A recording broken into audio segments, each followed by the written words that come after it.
Good evening, everyone, and welcome along to League of Europe. We are here tonight for season number 8. It is Division 1. We are halfway through the season, so that means it's round 9 of the Championship as we take on the Australian Grand Prix from, of course, the Albert Park Street Circuit. My name is James Head, going to be taking you to the stream in a land down under, of course, and joining me in the commentary box is Division 2, current leader of the Championship, Mr. QVR Killer. Killer, how you doing? I'm very well. That's a slightly surreal introduction, but thank you for reminding me that not that I need my ego blowing any bigger. I'm doing very well. Australia, very exciting. Round 9, we're at the halfway point of the championship, or we will be when we reach the midpoint of lap 14. So the championship's looking pretty clear cut. I'm sure you'll take us through that in a sec. But we had a good race for the win last week. Hopefully, I mean, I'm not getting my hopes too high, but maybe we can have another one this week as well. I really hope so. Obviously, we had sprint and feature race last week. Who can forget Montana and Rudy obviously making contact off the start? I don't think that was reported, actually, in the steward's report. In fact, I will run through the steward's report. I'll never do this first. I'll run through the steward's report. I'll get them up on my screen. Give me a second, and I will run you through what it is. There's only 3 actual collisions reported within Division 1, which is actually not too bad considering the level of contact we had in places. Wolvercar and Verstappen, their incident causing a collision, no further action. Nathan and Connor, a reset to track, which we caught unfortunately on the stream. Connor picked up 5 license points, and then causing a collision as well for Nathan and Packer. 3 license points given to Packer. What did that do in terms of the championship standings and the position from last week? Well, absolutely nothing, to be honest, in terms of last week's racing. Montana, of course, out on top, 188 points. 97 points for Wouter there in second. Connor there in third on 94. Rudy in fourth on 77. Campbell in fifth on 71. Izza in sixth on 64. Gary, who's sunning himself luckily in Germany at this moment in time, he's there in seventh on 47 along with Yildirim, who didn't start last week. He's there in ninth on 46. And then Jeroen ran off the top 10, another one that didn't start last week. He's down there on 37 points. And we've got Verstappen, Packer, Justas, Wolvercar, Hyper top 15. J. Cole, Lou, Maledictus, Falls of Brennan, Commentalist top 20, and then Nico, Rocco, Gladbach, Dan, and Nathan, who have so far scored points, but Dylan and Coxey being the only 2 not to score points anytime this season. Montana obviously holding the lead. I make it a 91-point advantage coming into tonight here in Australia. We talked to him last week. Wasn't one of his favourite tracks, Australia. How do you think the land might lie in a land down under? He said he's going on holiday as well, didn't he? He told us. So he's not had any practice all week, and he doesn't like the track. So perhaps, other than Singapore, this might be the best chance we get for a Montana sleepy show. But the championship's over, really, isn't it? It's 91 points, as you say. Like we've got a fun-ish battle for a second. We've got Wouter v Connor. I think that's going to be a case of Wouter's consistency versus Connor's DNFs for the battle for P2. Rudy and Campbell. I mean, Campbell's had a couple of no-shows, but that's a nice little fight. Izzat's quietly sneaking his way up there. I think Izzat can have a very good back end of the season. His TT time here is very quick. I know nothing about the overall pace, though, going into qualifying. And I just want to say, you mentioned Connor and Nathan in the stewards report. There was a bit of beef in the D1 chat. We never see beef in the D1 chat, but we had some beef in the D1 chat where Connor called Nathan a scumbag, which is about as exciting as it ever gets in LOE for drama, for reporting it. But, you play with fire, James, you get burned. And Connor played with fire by playing with his pause menu there last week. Yeah, it's unfortunate. We caught him on the stream as well, doing that, unfortunately. So, yeah, I mean, you could put the blame on us for me catching it, obviously, on stream. But yeah, don't blame one of our drivers, obviously. At the end of the day, actions speak louder than words, and those actions should be turned, I think, into really good driving, really good racecraft, and hopefully a really good race here tonight in Australia. And of course, that is where we are going.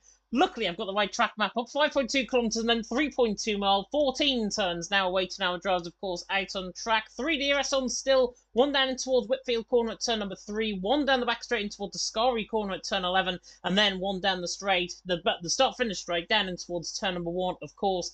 And Australia, I've had experience, luckily, of actually commentating around here in Australia quite a few times, in fact, on this game.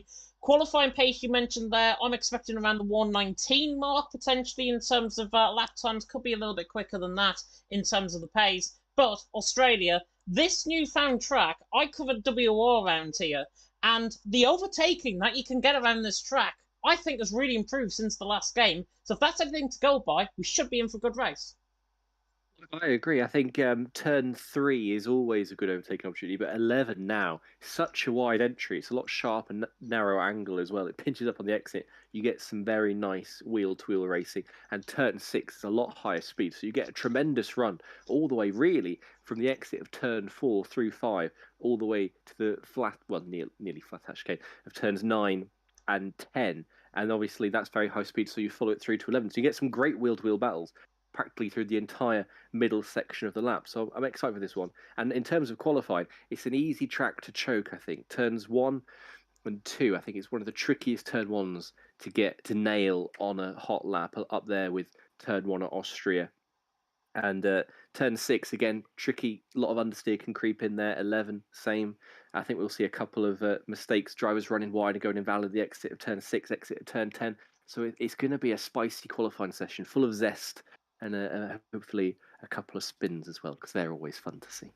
Yeah, I really hope so. Really hope so. We have got a full grid as well here tonight. We've got Mr. Matthias TU40 making his return to Division 1, which is really good to see. Of course, coming in, I think, as a reserve for the rest of the season. He was a very late call-up, but just waiting on Rocco to ready up. Hopefully, Rocco is actually there, and hopefully Montana is also here. I can see him there on the bottom right-hand side of my screen, which is good. Montana is there.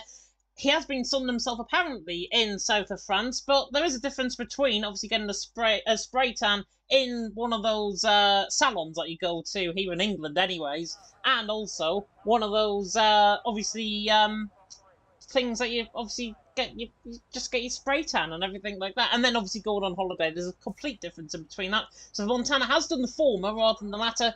Very disappointed indeed, but I'm sure he has had a very nice holiday if he has been on holiday. It is, though, dry qualifying to start off, which I think should be really good to see once again. And the first cars are now beginning to leave out on track. Packer is one on the first, and it's not the first out on track. It's not Montana either. It is Connor, is it? Coming out of the pit lane. It is indeed Connor. I don't know why I was a bit hesitant there. The Aston Martin first out on track, and indeed, actually, majority of drivers already leaving the pit lane. So, Connor, Packer, first and second out on track. These guys don't like each other in terms of last week. How do we think this qualifying session is going to pan out? Because I think Connor might just have Montana's match here. Yeah, I think it's going to be a Montana and Connor front row. It's nice to see someone actually beat Packer and Montana out of the pit lane, because that's a tremendous rarity, that one of those two isn't first out. I had to deal with it with being behind Packer at the start of qualifying. We're at 3 D2 seasons in a row, so I don't need reminding of that. But Connor, I think, as you say, he seems to be, when he's on song, he's very on song, and he's quicker than Montana. He's either quicker than Montana or he's absolutely nowhere. Didn't have, had a poor qualifying last week when he went invalid, if you remember, in one shot, but then recovered somewhat well during the Grand Prix. So I think he is the one to watch. And if Montana is a little rusty, as he would have us believe, although that's a bit like the boy who cried wolf at this point, we might have another Connor-Montana battle for the win. Yeah, I hope so. I think Connor, honestly, in terms of pace, has got Montana's number here tonight. So we'll run above them with Connor on the run down in towards turn number 1. I'll just turn off the timing tower on the right-hand side, on the left-hand side, coming through turn number 1, through turn number 2, and then on the run down in towards Whitfield Corner at turn number 3. And this track obviously has been expanded a little bit, obviously been shortened down to turn 14 turns. Still the same old turn 3, and then still the same old turn number 4. Through the curve of turn number 4, and then to the left, the right-hander now of turn number 5, and towards the end of the first sector split. And Connor already 26.7. That is good through the first sector around here. Out of the chicane, and now on this run down, the long back straight, you could call it now. Of course, there was a chicane right there, literally where Connor's just going through there right now. And now coming through the left-hander of turn number 9, or in towards the chicane of turns 9 and 10. Still fearsome, 44.1 in the middle sector. We were seeing 47.48 in middle sector, and Connor has already gone round. Connor already round and validated, unfortunately got too much caught on the curve, and Connor is unfortunately round. We'll try and pick up on Packer, he's on a lap as well. I think he's coming toward the end of that middle sector as well. In fact, he's through that middle sector, so we'll run above with Packer then on the run down in towards the right hand of turn number 12, and then in towards 13 at Ascari Corner, I think it is, and then turn 14 from Packer to start off the night. Not too bad at all. As Montana now goes quickest. 68 for Montana. I said, what Connor were we going to get today? I think there's an indicator of the one that has joined the lobby. 17-1 for Justas. We've not seen him for a few weeks. Nice to see him up there with Montana. Wout at 17-3. He's going for P2 in the championship today. He's fighting with Connor for that coveted P2 spot. Jewelbury into third. Great first opening effort from the Hasses. 17-1, 17-2. Only 100th quicker than... and Coxey's dropped it at the last corner there, coming out of turn 14. He's our first spinner. That turn 14 is a little more cambered in the track model here than it used to be. We've got a Mercedes round as well. Yep. That's Rocco. Couple of spins for the XXL boys as Lulvacar goes third. What I was going to say is that last corner, it's very cambered. There's a lot of camber in this track in the 22 game compared to 21, and it can just kick the rear end round a little more than you're used to from previous games.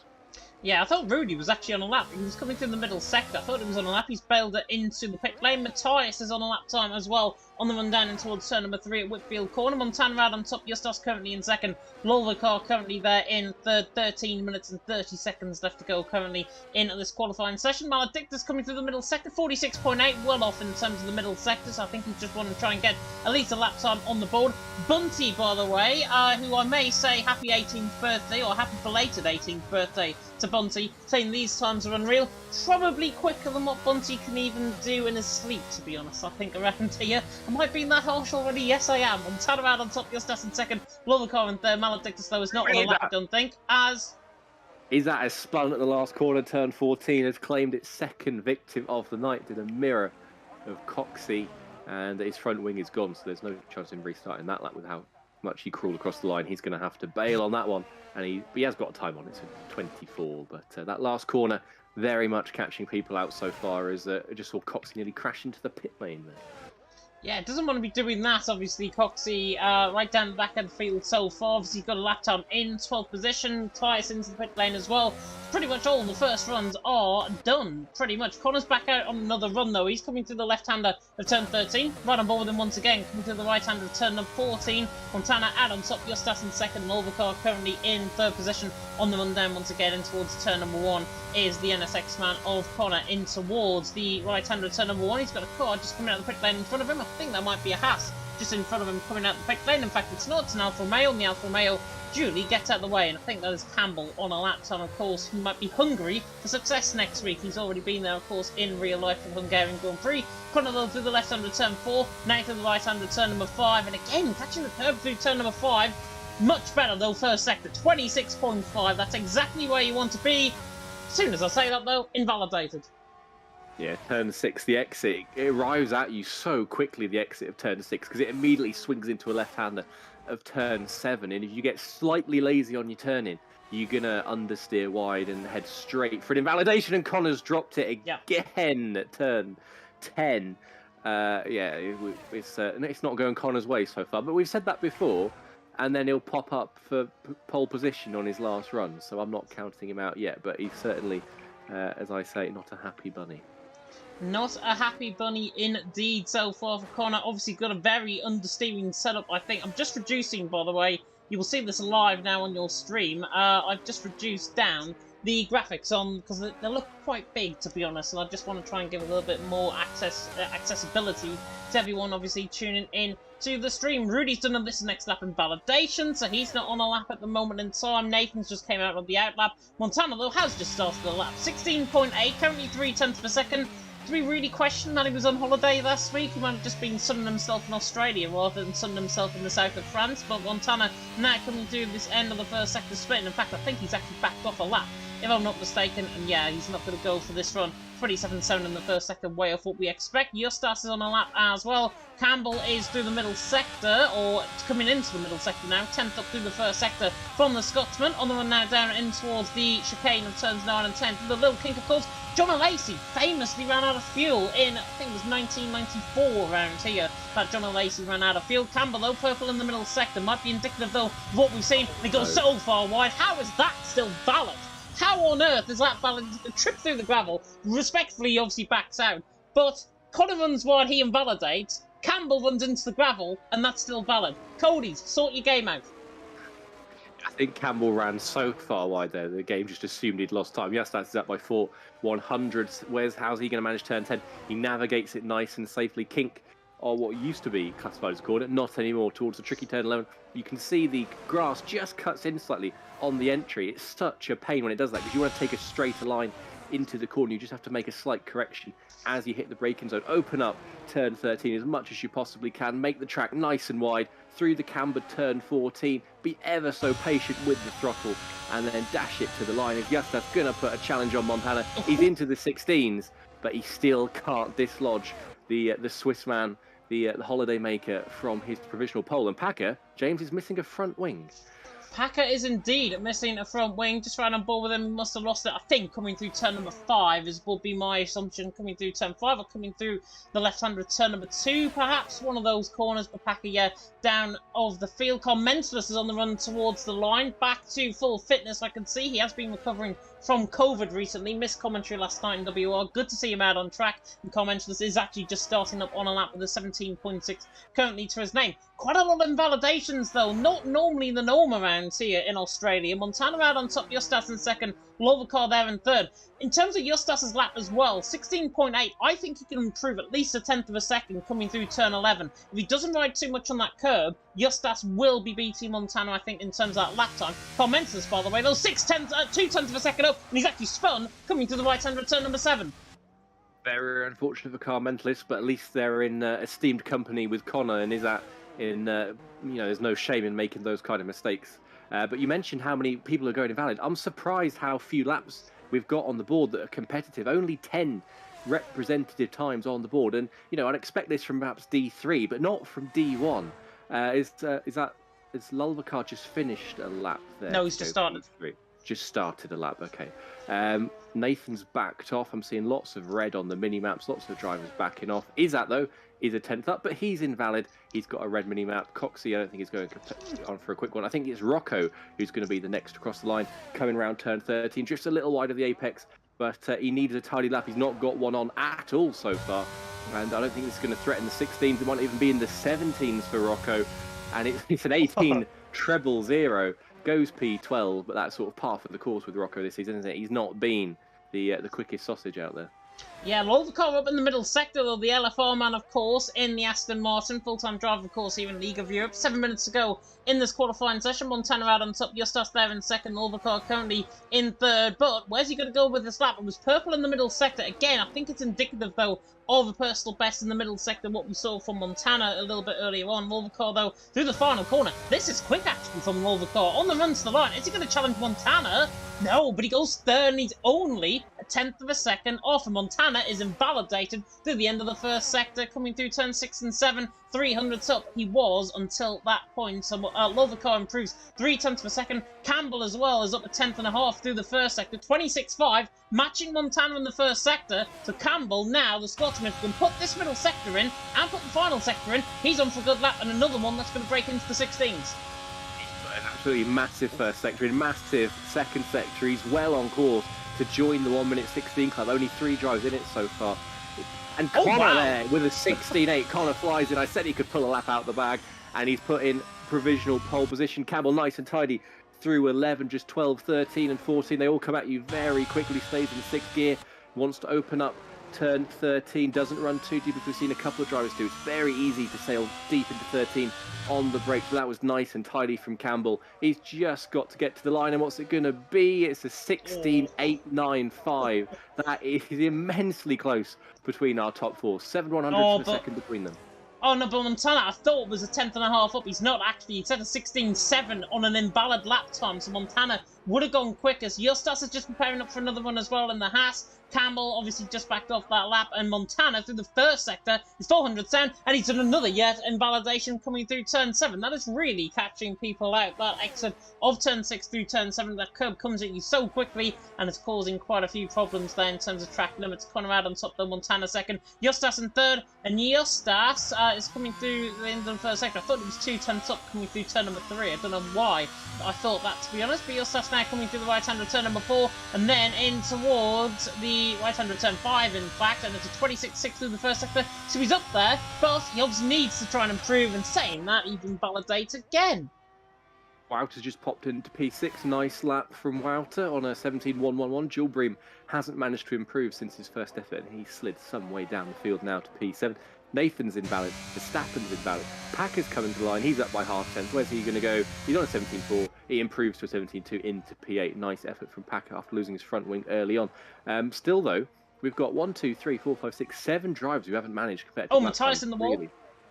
And what has happened to Matthias? Matthias spinning at the final corner. I think he got too much on the curb. Don't think he's got any foot wing damage. Luckily, he has missed the pit lane, though. So Matthias is, in fact, yeah, he was on a lap, 26.7. Maledictus was on a lap. He was looking good in the middle sector, but he's invalidated out of the chicane. 44.4 in that middle sector until then for Maledictus, and the Portuguese man now coming into the pit lane as well. And another one that hasn't got a lap time on the board, right down in 19th position, Rudy.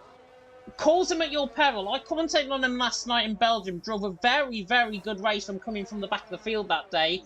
Rudy there in 19th.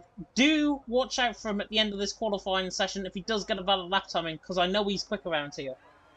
Nathan's on a big lap. Speaking of Rudy, his teammate is on to threaten the 1 minute 16 club. He could even threaten the top 4. He's had a really good first couple of sectors. Turns 9 and 10. Looked immense as well. He's using all of the track and then some. Shade deep into 13. It'll cost him a little bit on the exit. He's coming into the pit lane. He must have messed up somewhere, but Nathan was 2/10 up after the first 2 sectors, and his sector 3 looked nice up to that point. So perhaps he just wants to go out at the last possible moment. But that looked like a really good lap from Nathan up to that point. Yeah, Nathan has got history, of course, around here in Australia. I've commentated on him, not on this game, but I know last game he was quick around here. Didn't he set pole position last season around here, off my mind? I think he did. Oh, you've left the session. I have not. You have for me. I'm still here. Are you in the session? I've not had any... Oh, there I have. Now I've left the session. I thought my eyes were not deceiving me. Yeah, if I've got the same issue as Silverstone, God help me, because I had to race Division 2 on a hotspot. So, I'll try get in. Commentalist! We'll goodness me, sorry to cut you off. Commentalist 26.6 in the first sector. How on earth he did not spin that car coming through 6 and 7, I do not know. Have you got another invite, by the way, if you can join? I can reuse the same one, so I'll just keep trying. Good. Commentalist though still on this lap. That was better coming through the chicane, a 10.5 up in the middle sector. And that spin, that half spin that I mentioned coming through 6 and 7, it's only cost him around 4 500ths of a second. Commentalist is actually on a very decent lap. If he absolutely obliterates that mistake, I think he could be up there towards the 17.1, 17.2 club. He still potentially could be. Coming through the final sector, now coming through the final corner. The Alpine man on the run towards the line. Nearly runs invalidated out the final corner. Might challenge Wouter potentially for 6th on the run to the line. In fact, he stays as he is with a 3/10 improvement. That, I'm sure, is Commentalist back to his best there in terms of his pace. Connor has just done up on a lap as well. And Forza Brendan is on a lap. And Rocco just preparing on a lap at this stage as well. Connor is another one preparing up for a lap, and I'm just trying to see, he might be furthest on. I think we'll go back on board with our Irishman, our rogue Irishman of Forza Brendan, coming through the right-hander now of turn number 3 and 4. And then to the right-hander again, turn number 5. Connor out on top, Montana second, Justas in third, a minute left to go in this qualifying session. Forza Brendan's first sector, 26.7. Not great, but hopefully he can try and improve as this lap goes on. Hopefully he can. I hopefully can get back into lobby, but I still can't. I've got the stream up. I'm like 20 seconds behind. But I don't know who I'm rooting for in this session.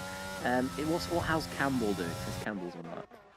Campbell, let's have a look at him. He is coming towards the end of the first sector. He's 200ths down in the first sector. 26.5 in the first sector split. Montana's coming to that point on track as well, and he is 4,000s up. Connor, though, middle sector, 500ths up, 43.8 in the middle sector, and he spins, coming through the chicane, and he's in the wall, and Connor is out of the session. Montana now, and Justas and Campbell have all got an absolute open goal to take this pole position. Montana's middle sector, not that big, 44 flat in the middle sector. He nearly spins as well, coming through the right-hand return number 9. He's looking good on this lap, though. Justas is on lap as well, coming through the first sector split. and he is a 10th up. And Campbell, 400th down, has just spun out of turn number 13, out of turn number 12 even. Montana's coming to that point out on track. There's Campbell on the left-hand side of your screen. Montana now coming to the left-hander, through the right-hander. He's got to put in a very big lap. Justas is on the other side of the track. He's coming through the end of the middle sector split, and Montana now on the run to the line.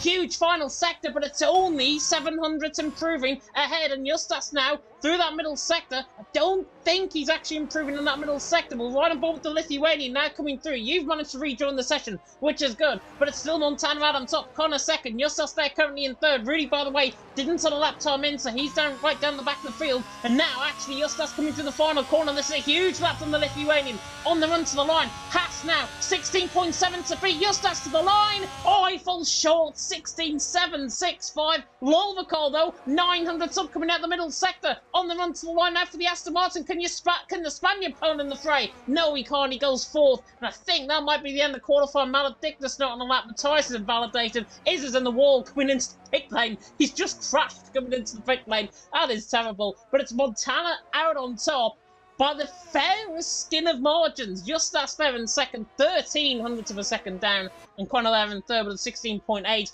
If Connor set that lap time in, maybe you've got the better of Montana. But Montana out on top, Justas in second, Connor in third. Montana may have well been on holiday. Certainly hasn't got his own way tonight. He hasn't, but as is the case with Montana, he still ends up on pole position.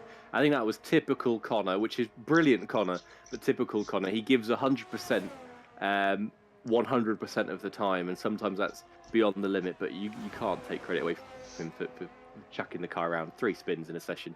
I'm going to give a shout to Verstappen.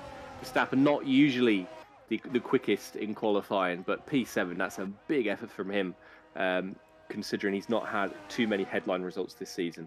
And Packer's done very well as well, I think, for P9. It sounds like I'm just giving shouts to QVR drivers. I promise I'm not. Who else can I say so that I'm not biased? Commentalist. Rocco did very... car mentalist. Although I feel like this is a car mentalist track, I did hope a bit more of them this race. Rocco's done quite well. I think P13, Rocco will be happy with that if I know Rocco. Let's have a full rundown of the grid though. Montana shushing everyone. I don't think he's going to be that quiet towards the end of the race, maybe. Montana though out on top. It's Justas there in second. Aston Martin though third and fourth. They'd be buoyed by that qualifying session. I think Connor and Lolvakar especially, I think, buoyed by his lap time going fourth. Whiter there in fifth, from Campbell there in sixth. And they're quite a margin ahead actually of Verstappen, about a 10th and a half in the end. Yildirim there in 8th, a 10th and a half behind in 8th. Packer there in 9th, Nathan there in 10th. Then Commentalist in 11th, Forza Brendan in 12th, Rocco 13th, Coxey 14th, Dylan there in 15th, and then he didn't get really lap times in from Izza, Matthias, Maledictus, Rudy, and I think it was Coxey right down at the bottom end of the field. But obviously Montana out on top, and alongside him on that grid is going to be... Who was second? Who qualified second again? It was Justas. Goodness me, my brain is absolutely gone, I think, in terms of thinking who qualified second there. Justas there alongside him. Could be an interesting run down towards turn 1, because if Justas gets the start, he will lead at the end of lap 1. It could very well be. That's me every race, every league races. I forget immediately what's happened. You in the interviews, you're like, Kill, have you got anything to add? By which point I've already forgotten everything that's happened for the previous 30 laps. So no shame in forgetting who's P2. But I think it'll be a fun rundown. It's you can get sort of forced very wide through 2 and easily lose a bit of traction on the Astro. And turn 3 has quite a wide approach as well. You can send it there. Particularly down the outside if you just fancy hanging it around there, but then you risk getting shoved in the gravel zone. But then Justas, I think, knows to be circumspect in these situations. He's D1 champion for a reason. I don't think he's going to fight Montana too hard on the first lap if he feels there's a long race ahead. And I'm intrigued by the tyre selection. I feel like we're going to see more mediums than we usually do here. Possibly. No. We've got 8 of them. 8 of them? Hang on. No, there's only 6. We've got 6 of them. I can't count.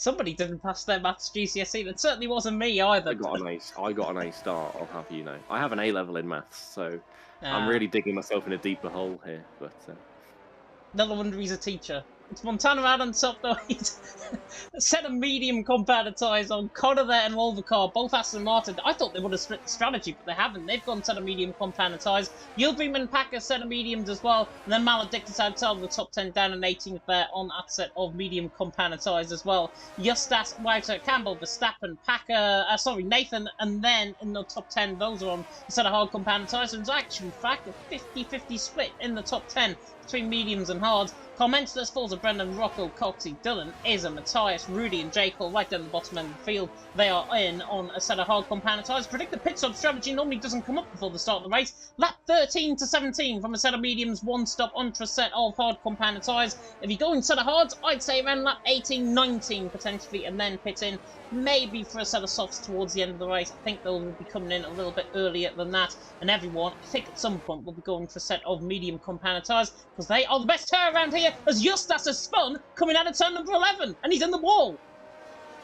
Luckily, no damage in the formation lap, but it'll have some nice toasty rear tyres to get him off the line. Perhaps that's strategic because he's on the hard tyres. You struggle to get temperature in them.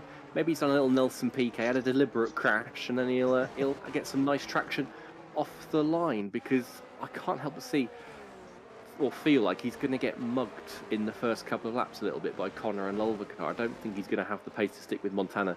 I've heard, I don't know, my strategic game, my knowledge is not there this week, but I've heard the hards are not a fun tyre to start on, so no. We shall see how that one turns out.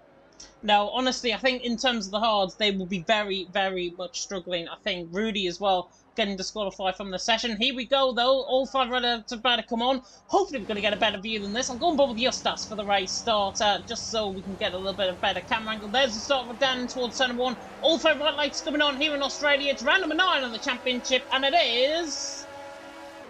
lights out and away we go. Montana gets a very good start. Justas alongside him, though. Montana gets a better start, and he's already down towards turn 1 with a 2/10 lead in towards the right-hander at turn number 1. Connor and Lolvacar going side by side through turn number 1, and Connor holds on to third. Lolvacar there in fourth. Has been a crash, I think, further down the field. Maledictus, I think, got caught up in an instant with Izza. He was going side by side, but Montana leads the way down into Whitfield corner at turn number 3. Connor there on the back of Justas there for third. Lolvacar there in fourth. Everyone's scrimmaging down the midfield. Verstappen, there was a bit of contact there, I think, from Nathan further down the field. Not sure if he got caught up in a collision, maybe with his QVR friend, of course, Dylan. But now Yildirim right on the back of Campbell, coming through the right-hander at turn number 6, and already down the straight. Yildirim, the German, looks absolutely up for this. He's on the back of Campbell, maybe going to try and get the move done, maybe even in towards turns 9 and 10 here at the chicane, because it's a very long run, of course, in towards turn 10. Already can tell he is running much less wings than everyone else, and Justas now under pressure from Connor coming through the chicane. But Connor again slow. He just doesn't seem happy so far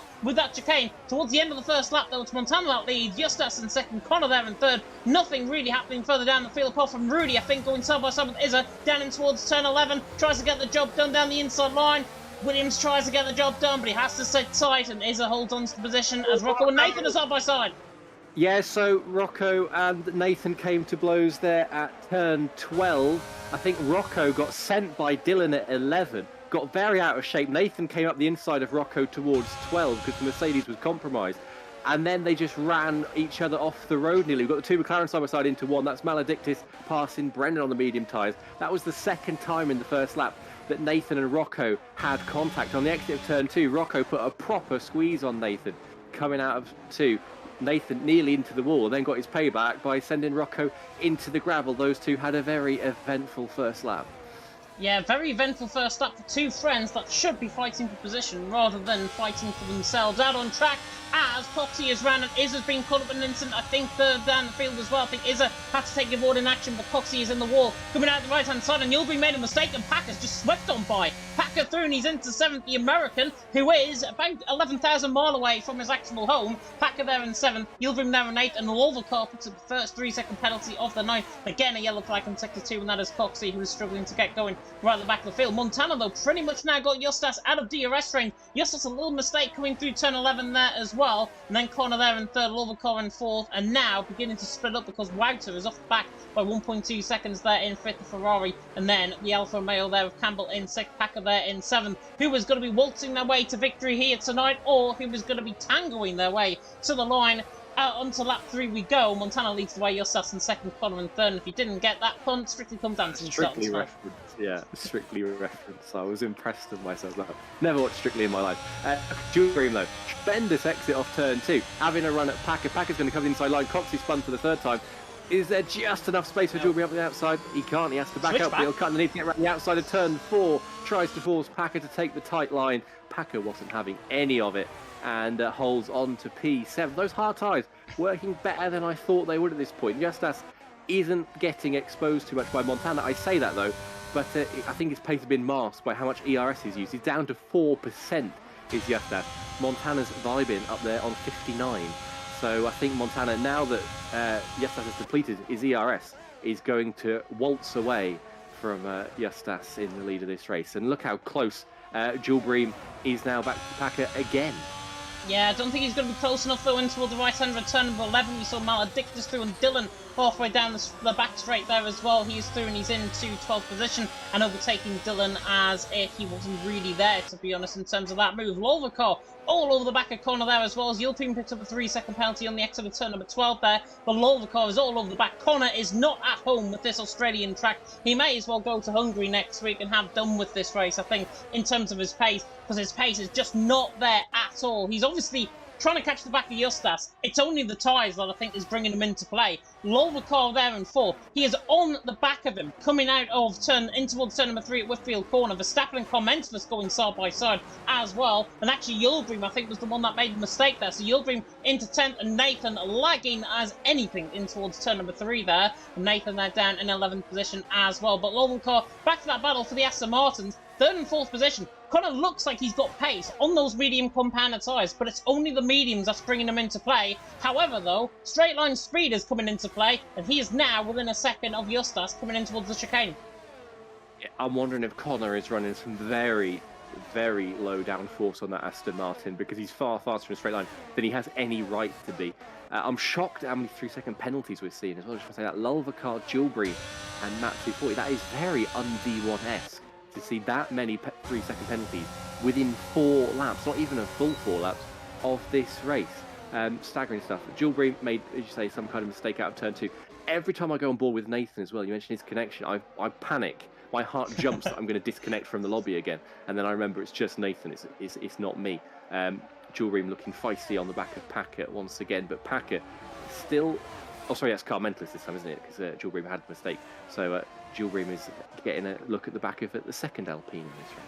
Yeah, Packer though was on the back of Campbell, coming down in towards turn number 3. He's a lot closer than last lap around. He's obviously not going to send it from this far back, because it'd be absolutely stupid if he does.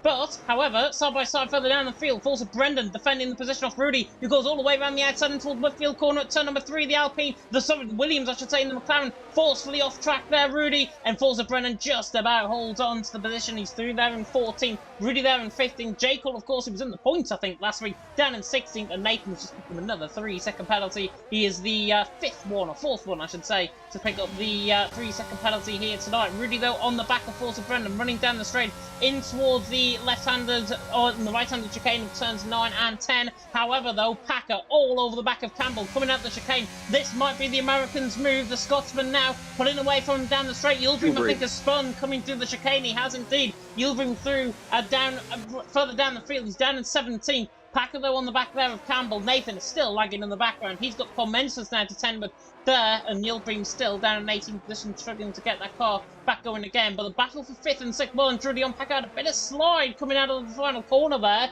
and it's just cost him about a 10th or 2, and that has now brought Campbell maybe into play and Whiter in towards turn 3. But I think everyone just settling down into their own rhythm at this stage. Yeah, Packer's looking good in the ERS stakes. He's got 85%. He's in a good place there, but his problem is that Campbell is getting the DRS off Wouter, and Campbell, I think, like last week at France, running some very low wings as Packer gives a little love tap there through turn 3. I think that just shows the confidence and the extra grip and stopping power those mediums have compared to the hards. The hards don't seem to be it right now. We've got yellow flag, that is Coxey at turn 10.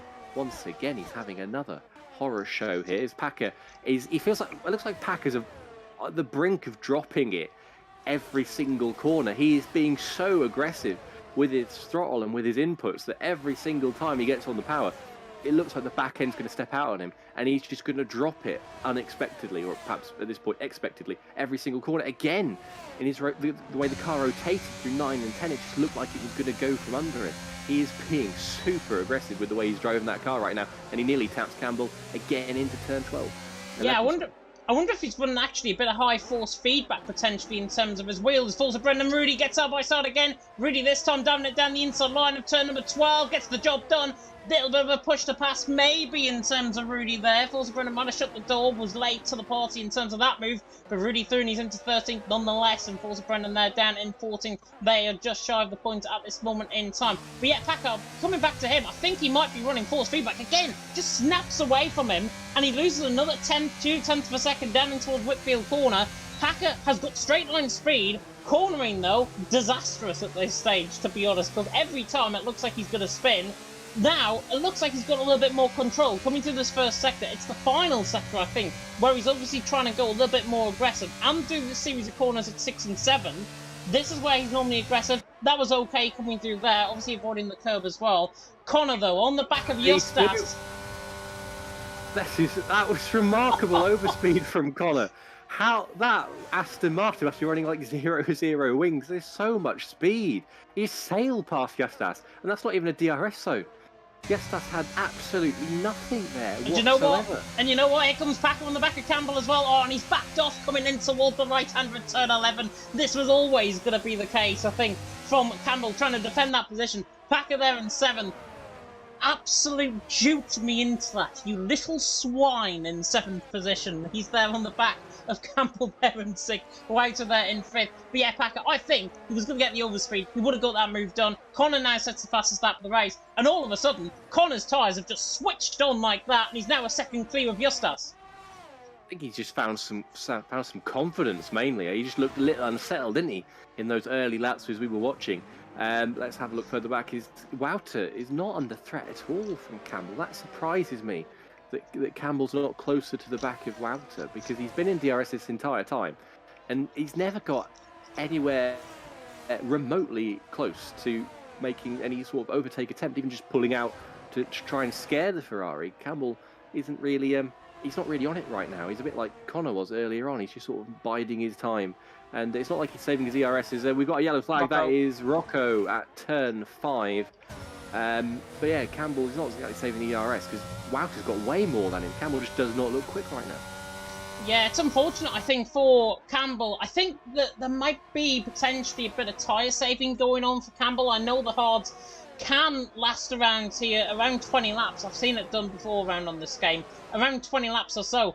I think, though, Campbell, if he wants to start going as another yellow flag, and I think that's actually Yildirim. Yeah, Yildirim was spun once again, coming through the right-hand return number 10 there. Back to Campbell, he's there in 6th position.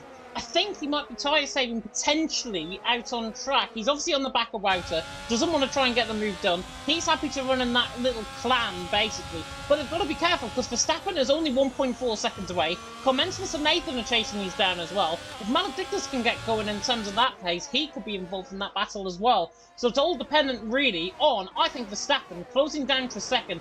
If he's within a second, good stuff. If he's not, then obviously there's going to be trouble, as Forza Brennan has spun, coming out of turn 1.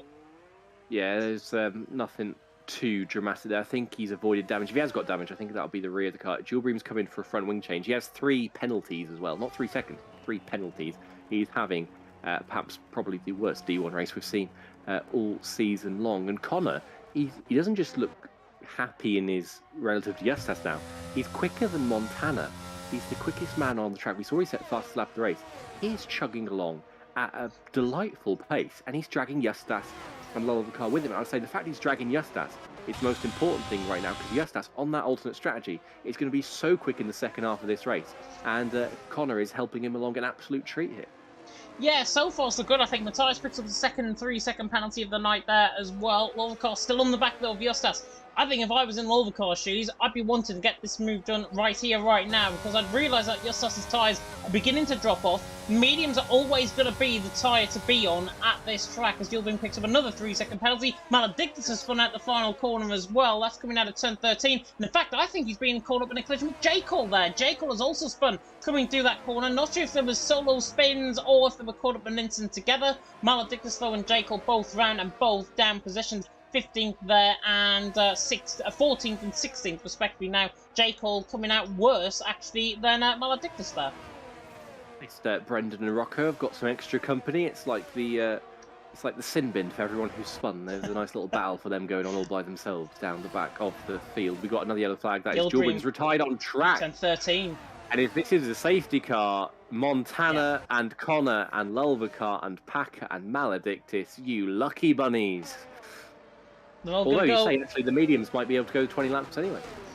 They could do 20 laps indeed, but I think majority drivers now are going to pit in. If I was in Montana and Connor's shoes, yeah, I'd probably pit in at this stage. Go for a set of hard compounded tyres, but the hards really, anybody on a set of hard compounded tyres at this stage of the race anyways. There is Yilbring, by the way, on the right-hand side coming out of turn number 12. Justas is also in the pit lane. So I thought the hards actually would have been staying out potentially. Looking further down the field, Campbell does. Campbell stays out, so that is very interesting indeed. The Scotsman now is going to be in the lead of this race, I think, on pit lane exit. There's Montana on the right-hand side of your screen. In fact, sorry, no, that's not Montana on your right-hand side of the screen. Don't know who that was coming out the pit lane. Campbell, though, leading the way. It's Coxey coming out the pit lane. Another wonder, as Falls of Brennan has picked up a drive-through penalty for speeding under the safety car. As Campbell has now caught up. Comments are staying out. Dylan's staying out. Do you know what? I think this is actually a good call from these set of hearts. I think to work, it relies on another safety car. I mean, we saw in D2 last week, IRT Darry, who's currently second in D2, pitted very early under a safety car. But even though the tyres were shockingly bad at the end, managed to make it work, having made that early stop. And so long as the mediums aren't going to puncture, even if they're just really, really bad on pace, so long as they don't puncture, I think they've done the right thing by coming in. And Campbell, Carmentless and Dillon, they're going to need another safety car or something to help them here. Because yes, their tyres will be better come the end of the race, but are they going to make back the time they've lost by not pitting now? I'm not sure about that one. Yeah, I think it's a shame. Coxey, by the way, is in that pack as well. Just because Michael Massey's not going to obviously get rid of lap cars in this race. Coxey is there in technically second position out on track. So Commentless downwards. Watch out, because you're going to have Coxey right in your way coming out of the pit lane. He's on the fresh sort of hard compounded tyres as well. He could be going towards the end of the race. But obviously, Izza and Coxey are now embroiled in that pack. In fact, Izza's on the other side of the track, so he's fine. Coxey, though, in the middle of that track, I think Montana is not going to really make a friend in Coxey, potentially, in terms of his strategy. They all went for a set of hard compounded tyres.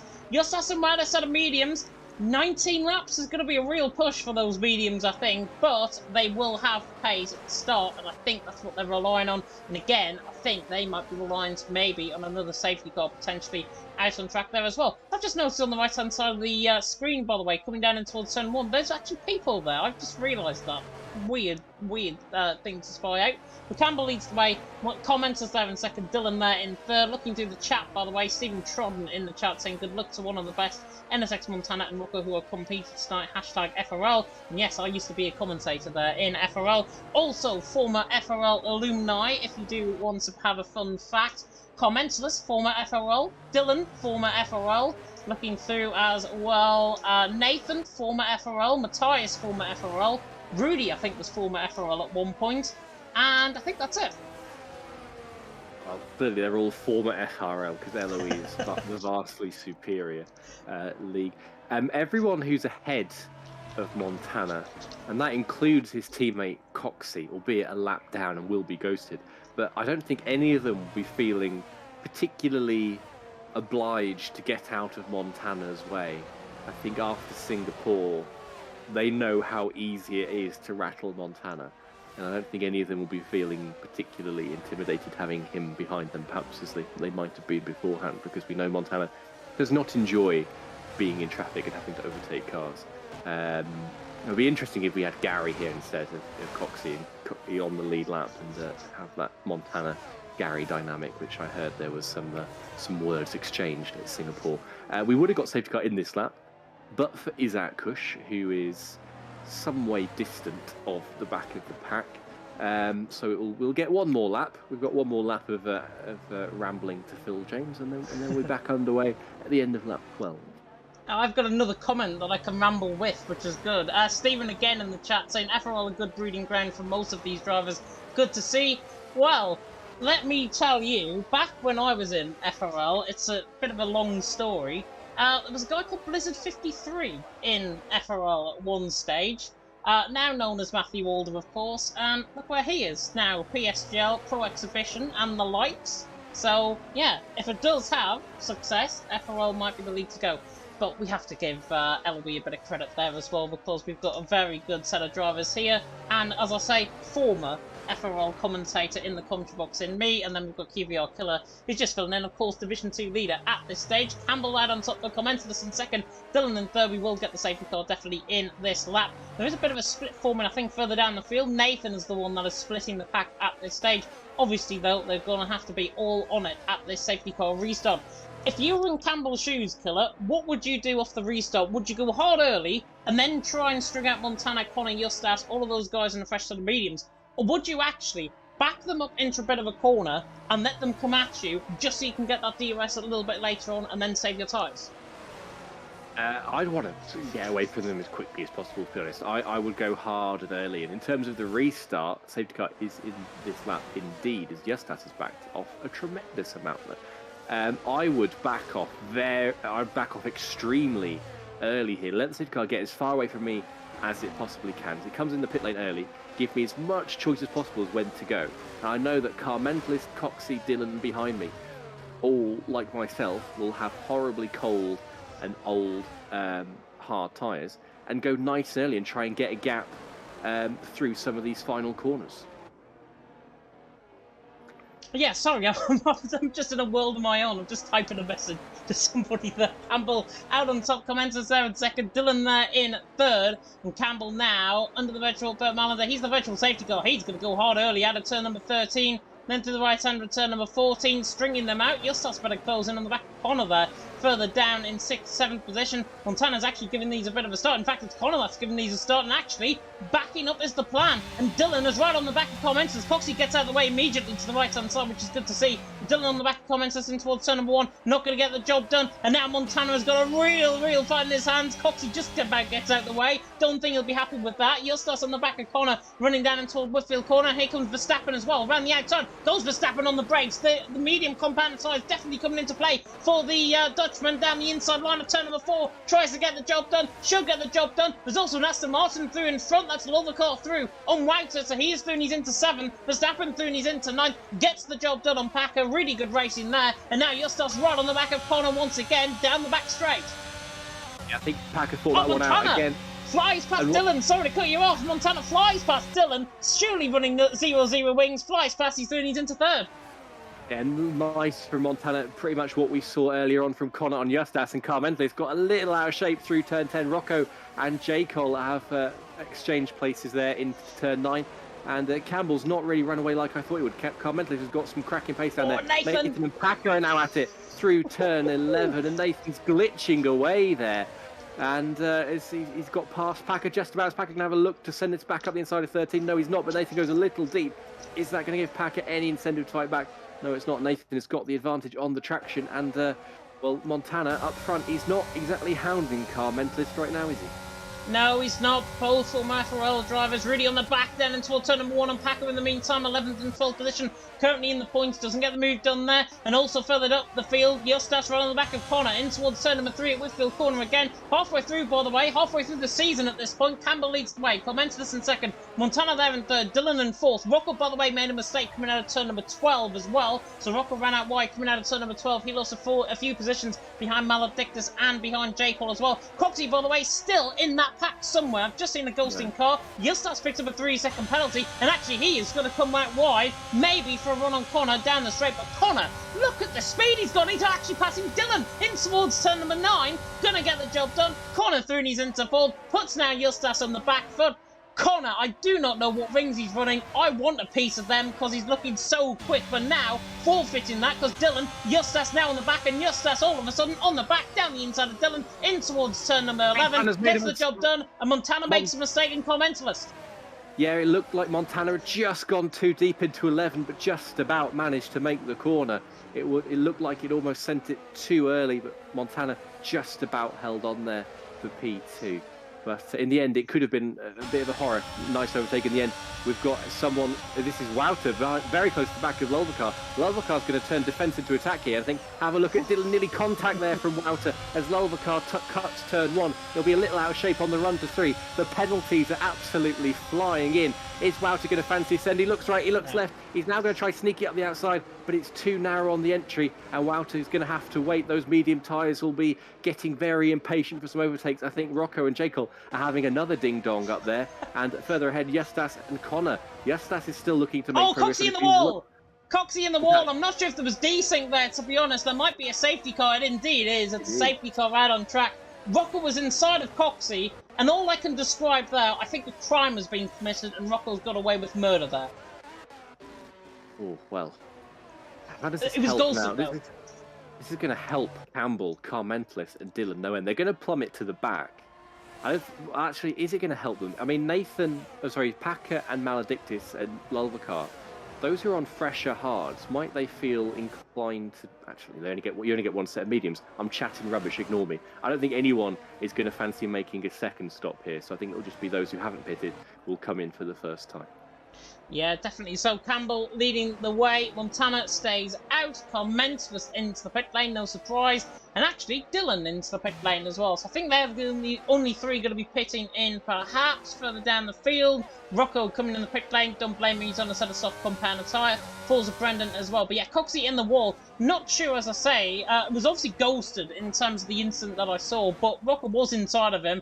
I can only think it's unghosted for a second, and then he's just gone cascading off into the wall. Rocco, I think, no blame there whatsoever, certainly from my perspective anyways. Certainly no blame going to be attributed to him. Just one of those desync, I think, contacts. The game completely broke, I think, in terms of that. But what that does bring, though, Montana and Connor, first and second position. Justas there in third. On that set of medium compounded tyres. We'll have a look at the penalties, though, while we go through. Justas on 3, Lovikov on 3, Nathan on 3, Matthias there on 6. By the way, he's in the points on his F1 return, which is good to see. Maledictus there on 3, and then Dylan, Rocco, and Falls of Brendan right down the back of the field. They're all on 3-second penalties as well. But Montana v Connor v Justas, maybe for the race win. Just thought I'd mention, by the way, Rudy's in 7th.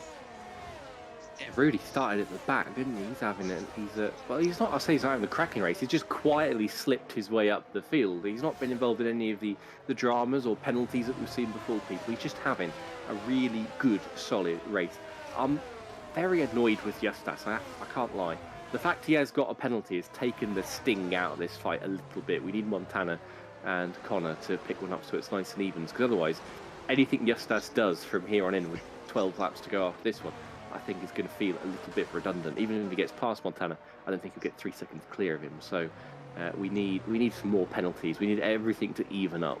That's my one gripe with penalties, is it can take the sting out of an otherwise absolutely fascinating race.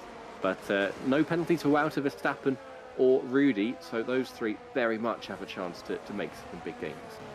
Yeah, definitely. So, Rocco, by the way, looking like he's going to fight for the wooden spoon right down the field. At least he's not going to get relegated like England in the Nations League. He's down there in 17th position. Falls of Brendan there in 18th. A battle, of course, of the English and the Irish, and that might be interesting for the wooden spoon. Hopefully, the English may just come out on top. Montana, though, leading the way. Connor there in 2nd. Justas there in 3rd. Lovikov there in 4th. Wouter in 5th. Verstappen in 6th. Rudy there in 7th.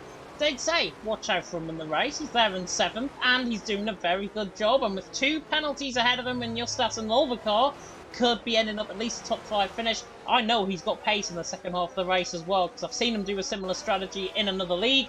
And if he does that, I think Rudy's going to be on the podium by the end of this race. And I hope that I just haven't ruined myself in terms of predicting that.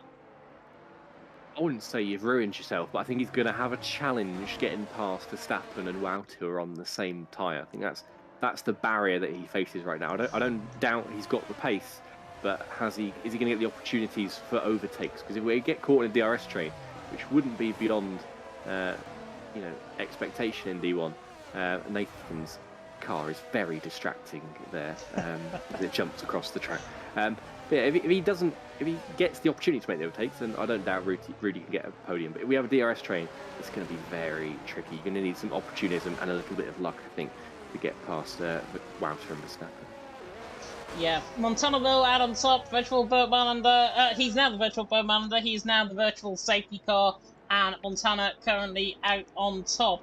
Funky Chicken, by the way, in the chat saying multitasking, James is multitasking or something else. Yes, it is. And Stephen Trodden there, especially back in the day when he used to run downstairs for a drink on the formation up. I think he's talking about Bull Boy potentially there in FRL. But Montana leading the way, Connor there in second, Justas there currently in third. And Montana now, of course, virtual Bergman, he's already gone. And look at that, Connor's been caught absolutely napping because he made a mistake. And Montana has just won this race right from that get-go. Montana now ran the final corner on the run to the line, is going to take obviously a second already out of corner on the run down in towards turn 1. Connor there in second, Justas in third. Everyone else may well pack up shop and go home because Montana, if he doesn't make a mistake, has just won the race just off that restart. That was absolutely phenomenal in terms of a restart. That was perfectly timed. I don't wonder if he was looking backwards and he just caught the back end of Connor's mistake and thought, that was it, I'm going now.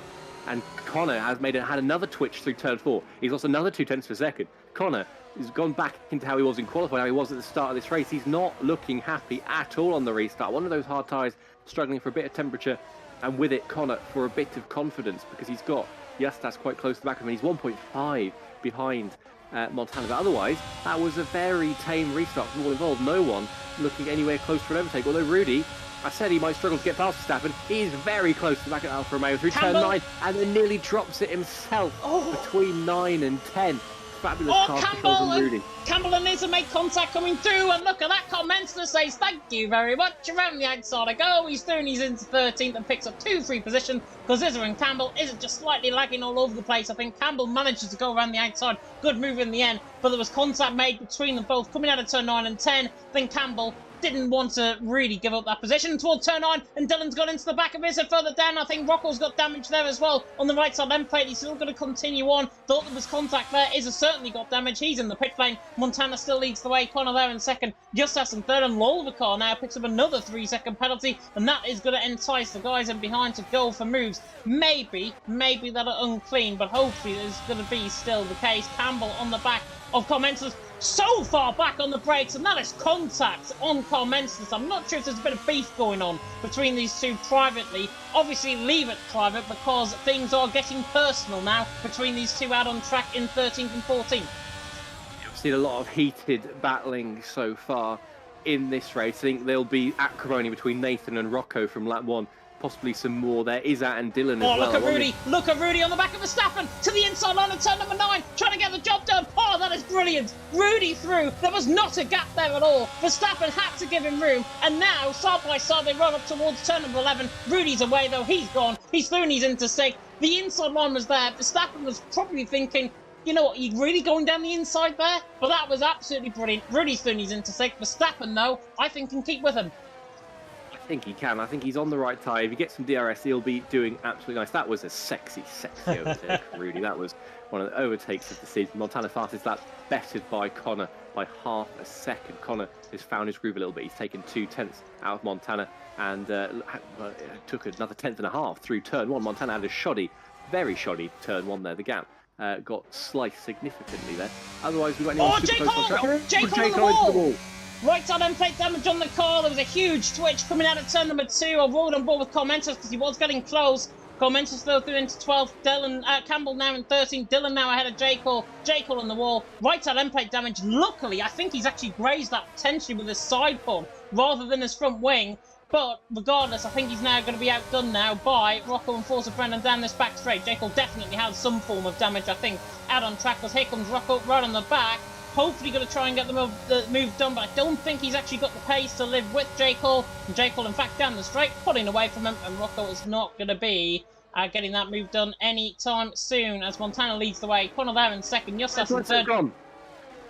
I was just about to say Carmentis was shaping up for an overtake on the back of Maledictus and then got too trigger happy, got too eager and binned it coming out of turn 10. I did the same last week as Rocco and J. Cole have traded places again. J. Cole nearly having another snap. And look at Forza Brendan trying to force his way up the inside there. Almost fabulous opportunism from the McLaren driver. Couldn't make it stick. Rocco holds on to 14th place. He fights for another day. But my oh my, it's all going on in the background. Look at Justas, 3/10 behind Connor here, coming towards turn 3. And Lovacar's gone.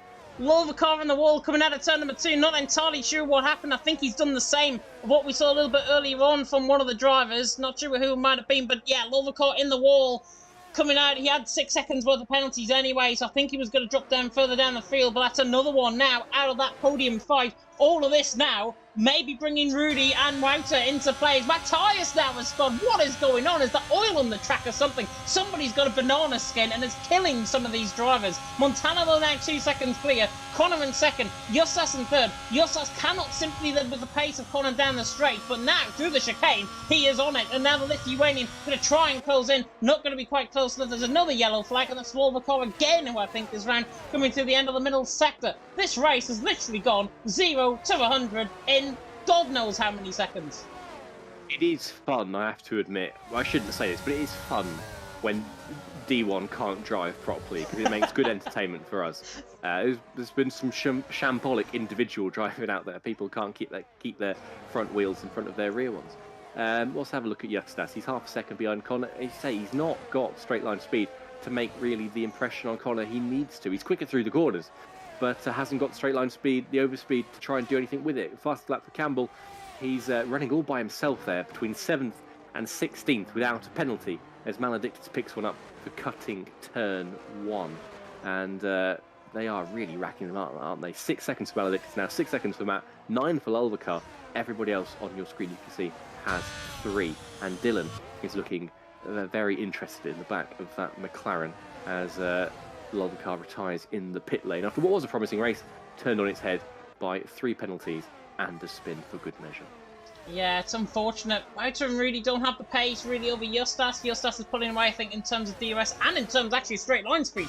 Pulling well away from Wouter down the straight there. That yellow flag in sector 1's just for Lovacar. Montana, though, leading the way. He looks imperious out in front. 2 seconds the gap over Connor there in second. Connor was the one I thought that potentially could have given Montana the biggest fright here tonight.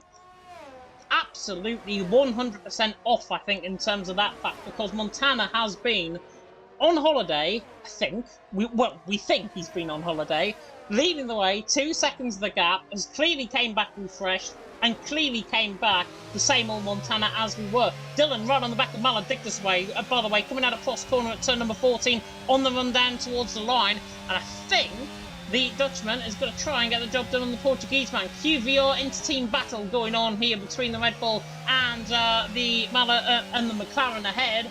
And look at that, 36% of EOS. Dylan's now maybe going to dive this to the inside line. Late on the brake, surely from Dylan, down the inside line. Beautiful move on Maledictus. Didn't care how many tyres he was on, to be honest. Dylan Thuney's into 10th, and that was probably one of the cleanest overtakes I've seen all season. He did well not to overcook that, Dylan. Almost for half a second I thought he was going to go a little too deep and run the risk of flirting with the gravel on the exit of turn 3, but he didn't. He kept it together nicely. Wouter is in serious danger here of not ending up on the podium. Justas is hanging on to Connor's DRS. He's making the most of it, and it's causing Wouter to hemorrhage time down the 3 DRS zones. I think Justas is going to get the podium here unless there is a mistake forthcoming from one of our top 3. Wouter does not have the pace to keep up with Connor and what is happening with Rocco. Side by side with Maledictus in towards turn number 11. I saw that on the graphics. He gets the job done. He's into 11th. Maledictus' cards are going off the cliff. Is this a good thing maybe for the fresh set of mediums towards the end of the race? Campbell is beginning to catch Packer as well on the back. 1.7 seconds. Out of ERS at this moment in time, only around 5%, but he has got pace and he might have a safety car because that is out of the, sorry, not is out of the race. He's in the wall, coming out of turn number 5 there, where, of course, Vettel and Schumacher famously made contact, I think, in Schumacher's return debut season in 2010. That's where they made contact. Remember Jonathan Lagarde commentating on that. We are better than Jonathan Lagarde, though. Montana leads the way. Connor there in second. Justas there in third. Rudy, though, on the back of Wouter. Do you know what? 51% of ERS. If I was Rudy, I'd be using this ERS up right here, right now. I know I've got the straight line speed. May as well try and get the move done sooner rather than later. I agree. I think he may as well go for this. I think he's the quicker driver. Also, my nerdom compels me to say it was Vettel and Kubica that crashed there in 2009. not Vettel and Schumacher. Vettel died. Where we're at now, actually, turn 11, turn 13 as it was then. His brakes failed here in 2010. But yeah, the crash you're thinking of is Vettel. Here comes Brendan on his there's teammate. A front wing. There's a front wing I just saw flapping around the... Oh, and... Justas has lost his front wing. Justas has lost his front wing. He's coming into the pit lane. How's he done that? I just as we come, it was Wout and Rudy were coming around, I saw a little bit of carbon fibre flapping around on the track, and he's lost his front wing. I'm so confused how he's managed that. Is a spin out of turn number 1 as well on that fresh set of soft compounded tyre, relatively fresh. Oh, he's going to rejoin right in front of the drivers as well. Not ideal for Wouter, for Rudy, for Verstappen. I think that was going through camera shot there. But now he can continue and let everyone through, which is good to see. But yeah, Justas in the wall. Didn't see that on the stream, so apologies about that. We didn't actually really catch what happened. I can only assume, has he spun it coming out of turn number 12 on the outside curb? He must have. I mean, it was between 11 and 12 was the debris. Out of turn 11 then, yeah. Yeah, he's dropped it out of turn 11, which is a strange place to drop it, just trying to visualise it, but God knows, I'd need to see the onboard of that. Connor, by the way, 1.1 behind Montana. That was 2 seconds, 3 laps ago. It's now 1.0, 1.1. Montana's under a little bit of pressure. We've got a death. That is that? Never mind. And it is yeah. And Jacob's gone round as well. Deary me, what is happening? Out there. What is happening in this race? Montana leads the way. Connor there in second. 1.1 seconds the gap. I come back to the point I think we made last week. Has Montana slowed down to give Connor a bit of DRS in front to fight on the final 3 laps of the race? Maybe so. He's had a DRS though at this point.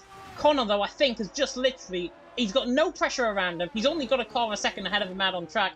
He's got 6 seconds in behind Swouter.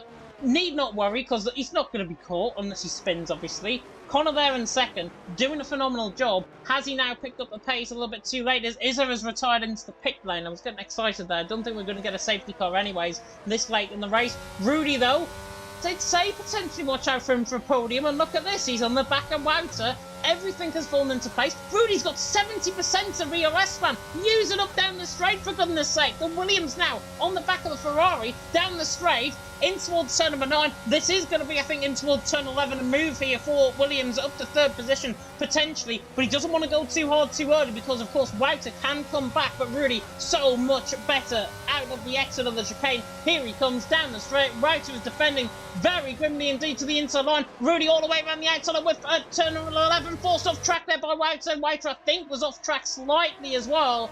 But Wouter there in 3rd. Rudy there in 4th. Rudy forced into the gravel, and now it's Verstappen, Nathan, Packer, Campbell all into play. What a battle we've got for the podium, and Nathan's nearly lost it through the last corner. No, he hasn't. It's just lag. It's Nathan's shoddy internet got me excited. I think Wouter was just about legal there in the way he dispatched Rudy into 11. I think he just about had earned the right to call that his corner. But Rudy, so much quicker through 1 and 2. He just needs another opportunity. He's got 2 laps. He's got 5 more DRS, so just have a go. Nathan is dropped down, but I think that's lag again, is it? No, I think he's got left side end plate damage on the winglet on the left-hand side. Just trying to see, I'm trying to literally zoom in on him here, but look at the gap he's hemorrhaging. 0.7 of a second, he's on 17 lap all mediums, he's let Packer go, he's let Campbell go. I think he's got damage on the left side. That'll be a very hard one to judge. I mean, it'd be difficult. It's in the high-speed corners where you really feel it. So through 9 and 10, we'll get a very clear indicator if he's got any damage. J. Cole is going to retire in the pit lane, possibly. And yeah, I think Nathan has got damage indeed. He broke very extremely for turn 9. But look at Packer behind Verstappen. Verstappen's derating away. We've got just over a lap to go. And Rudy with another send towards the Verstappen derating, though. I think we could see a move for P5 as we could see a move for P3. I think more immediately we're going to see a move for P3. Rudy is all over the back of Wouter. Now needs to use that ERS to get a bit closer. He needs to use it, I think, earlier than anticipated. Down the straight, 36% of ERS currently, 0.7 the gap. He has got the speed.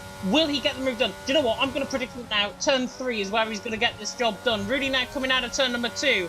on the run towards turn number 3. EOS is not being used up, in fact, so there goes my prediction of going for turn 3. But Rudy there in 4th, still on the back of Wouter. I think it's going to be in towards turn 11. Montana and Connor still out on top, though. They are 8.6 seconds clear. Wouter there in 3rd. Matthias has spun, coming out of turn number 1 as well, or turn number 2 even. And now Packer on the back of Verstappen. He was hemorrhaging in terms of that ERS, and Packer now can try and close in once again. The hards are definitely coming into play from late on. Campbell on those fresh side mediums as well. Potential top 5 finish. What does Verstappen do here, though? Because he's got Packer right on the back of him. Campbell there in 7th. He's on the back as well. Connor nearly died at turn 10. That would have been remarkable, but back to you, James. And now Rudy on the back of Wouter, surely going to try and get the job done. I think he might be too far back, though, coming out of turn number 10. In towards turn 11, Packer is through and Verstappen, he makes a mistake. And Rudy sends it from an absolute mile back. That is never going to work. You get what you're given, I think, in terms of that. Rudy's going to be into 3rd. That was absolutely ruthless. Montana on the run to the line, though, is going to take the race win. Montana wins here in Australia from Connor there in 2nd. Rudy there in 3rd. I think he's got damage coming through the final corner. And Wouter's going to have a golden on the run to the line. Wouter's going to get him. Rudy's still holding on for 3rd. I don't think he'll keep that 3rd position, though. Wouter there in 4th. Verstappen there in 5th. Campbell there in 6th. You get as good as you're given, I think, in terms of Rudy and Wouter, in terms of that P3 and 4 battle. Wouter forced him off track. Yes, I think there was a bit of a lock-up in that, but you cannot force another driver quite aggressively, I've got to say, out on track. That, honestly, was... I'm just going to say it now on stream. That was really dirty. I'm sorry. I think Rudy will feel like he was getting revenge for lap 27. Yeah. Wouter will probably feel like what he done lap 27 wasn't that bad. I need to see both POVs multiple times probably to come to a judgment, because I'm very indecisive about these kinds of things. But it looked over the line, I think, from Rudy, definitely. From Wouter on lap 27, quite possibly over the line as well. But as is custom still, it's worth noting, Montana has won. And that is, how many wins is that this season? That is 6th, I want to say. 6 out of 9 for Montana.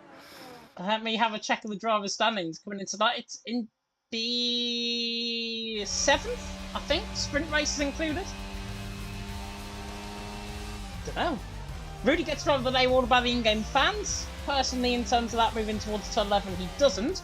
But Montana out on top. Imperious as always. One hand now firmly on that championship. Further extends away from Connor, who, I've got to say, struggled, I think, out on track. But to get to 2nd position, nearly lose it on the final lap as well. Very good drive from him. Rudy and Wouter, of course, will be decided in the stewards' room, and perhaps there could be more penalties coming both of their ways, maybe. But as the Gingers form on the left-hand side on the grid, Montana is out on top. He takes the race win. Very, very suspect podium celebration there. But he could potentially be, you may as well call him champion-elect, I think, at this point, because Montana dominates once again in Australia. As I said, that safety car restart, that... potentially, when he looks back, that potentially could have just won him the championship. I think it could well have done. I think it is a matter of when, not if, but that may well have won it for him a hell of a lot sooner. His lead was 91 points over Wouter, 94 over Connor, so his lead now stands at, 104 points, I want to say off the top of my head. So immense. That is exactly 4 race victories plus 4 fastest laps for Montana that he has in hand over Connor. Yeah, really good performance though for Montana. Out on top, Connor there in 2nd. I think Australia in the end, not really his track. Finishing in 2nd position though, given how many struggles he had, I think, in that race, he will be very buoyed, I think, by that performance.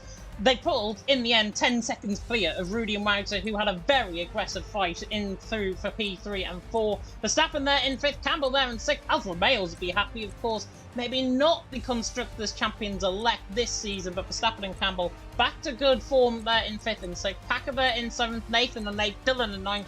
Rocker ran off the top 10. Commentalist, by the way, I think he's still got cover, but he's still in the points, which is really good, even despite a spin as well in that race. 11th position for him. Forza Brendan there in 12th, Maledictus in 13th, Justas in 14th, J. Cole there in 15th, Matthias crashed on the final lap of the race, I believe, so he's down there in 16th, Izza, Lovacar, Coxey and Yilgrim down there, of course, DNFing out of the race, but it is Montana out on top, Connor there in 2nd, Rudy there in 3rd, and I am going to have a look now in the Discord to see if we have got drivers that are willing to be invited in. Give me a second, because my device is running so... Oh, we've only got the one. We've only got the who's who, the, what I can say now, champion-elect of League of Europe Division 1. It is Mr. NSX Montana. Montana, welcome back. How was your holiday?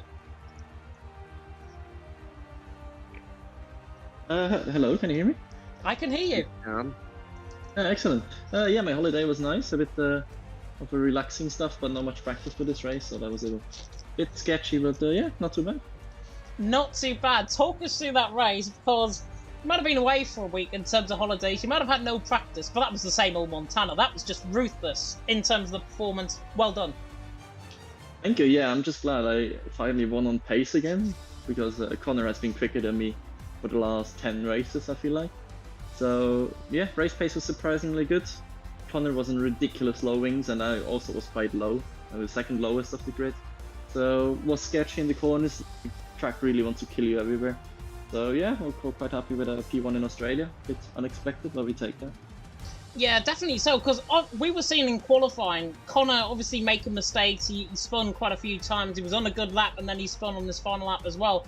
Do you feel like he actually had the pace coming into tonight on you in terms of actually race pace and in terms of potentially being quicker than you?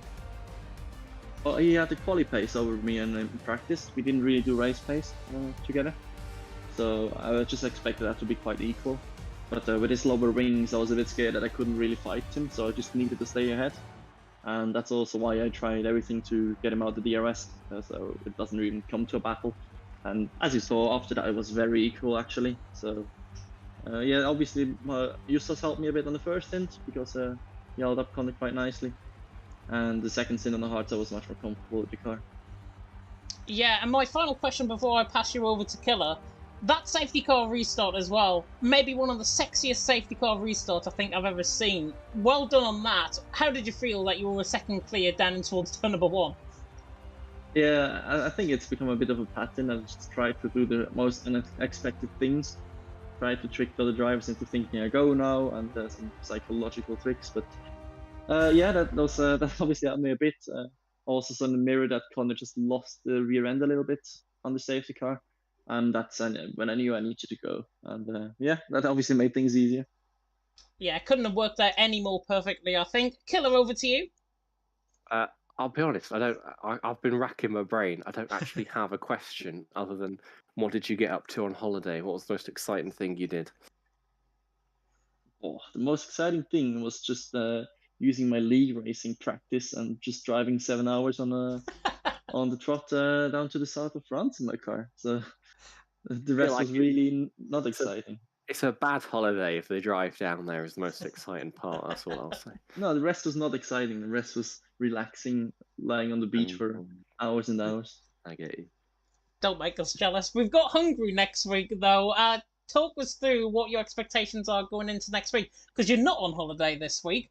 Hungary, what is your expectation? Another win?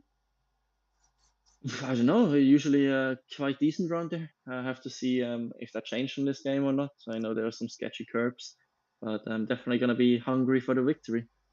That's terrible. Yeah, you're going to be very hungry for success as well. But go and enjoy Ethan, Montana. Thank you, you too. Thanks for coming.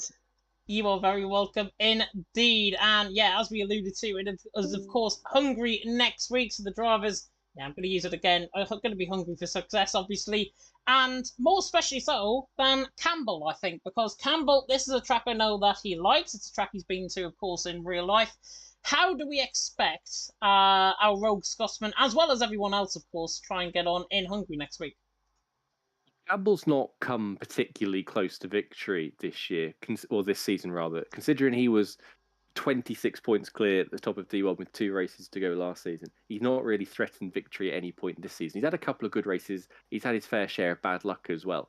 But yeah, I'm expecting Campbell to be there in the fight for the win. We need to see a Campbell in the fight for the victory. He can't go all season without one of those. So I think Campbell v Connor v Montana, I'll be a happy lad. Yeah, and whoever came up with this calendar, by the way, better get rid of the 8th of October because it's Azerbaijan. Last time I commentated around Azerbaijan, 5 safety cars and about 10 to 12 racing laps around there. That's how successful TML was around there in Azerbaijan. Hopefully with better standard of drivers, though. think Azerbaijan might be a good race, of course. And then we go to Belgium, Austria, Spain, and then Spain, obviously, after the week's break, I should say. Austria just before that. Saudi Arabia, Brazil, and then our traditional finale now, of course, in Abu Dhabi. And, of course, it's going to be very interesting to see where and which race Montana will be crowned potentially champion, of course, here tonight. There's more than 200 points still available to the guys out on track. Montana may be picking up all 200 of them, I think, towards the end of this season. But with only 8 races to go now through the halfway point, Montana, as I said in the interview there, champion-elect. It absolutely is. There's a minuscule universe somewhere where Montana doesn't win the championship, but I'm afraid to say we're not in it. It is when, not if. And I think Montana being Montana, that will give him all the motivation he needs to win it as soon as possible. He is not going to slacken off all season long. He's going to be going full out for every single victory. Yeah, and if the next 3 races go his way, I think he can probably wrap it up in either Belgium or Austria, just going off my maths, certainly. Belgium or Austria, potentially, that could be one of those 2 tracks where he can wrap up the championship if he obviously puts in the effort and obviously puts in the drive, of course, to deliver once again in terms of the racing. Speaking of more racing as well, here are your commentary lineup, of course, for tonight. Division 1 and Division 3 obviously already done. Big thank you, by the way, to RJW for filling in for Jess, who I know is up in Scotland. So, Jess, if you are watching, hope you're enjoying Bonnie, Scotland.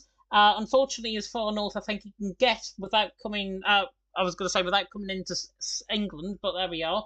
Scotland's further up north. Goodness me. But yeah, hopefully Jess is enjoying that holiday. Old School obviously alongside. And then for Division 2, it is of course J. Cullen Verstappen and then Packer taking to the action for Division 4 as well. And they are coming up in 20 minutes' time. Will our Division 2 leader, Kivior Killer, absolutely bottle around Australia? You'll have to find out in around 20 minutes' time. Every time I've said that, he now leads the championship, so maybe I am a secret supporter of him in the background. But a big thank you, of course, Mr. Kivior Killer, for joining me in the commentary box. As always, we are going to round off here tonight.